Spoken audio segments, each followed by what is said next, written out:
Isa sa mga inabangang laban ngayon, lalo na nga po ng mga Filipino boxing fans, ay itong ating kababayan na si Charles Suarez kontra nga po sa Mexican boxer na si Emmanuel Navarrete.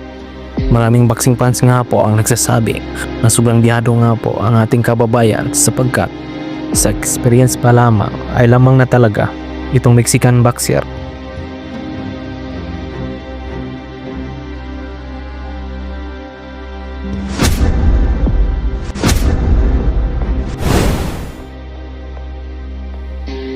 Pero alam nga po natin mga idol na kayang talunin ng ating pambato itong Mexican boxer sapagkat tiwala tayo sa kakayahan ni Charles Suarez sapagkat nag-ensayo ito ng mabuti sa kanilang laban.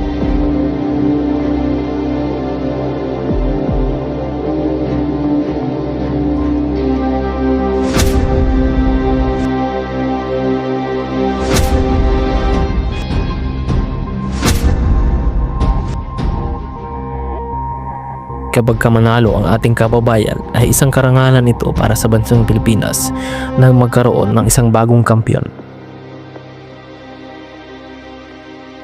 Dadaan talaga sa butas ng karayom itong ating pambato sapagkat napakadelikadong laban ang kanyang haharapin.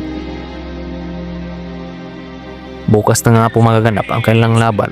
Sana mga idol ay patuloy pa nating suportahan at ipanalangin ang ating kababayan. Sa tingin niyo mga idol, sino kayang mananalo?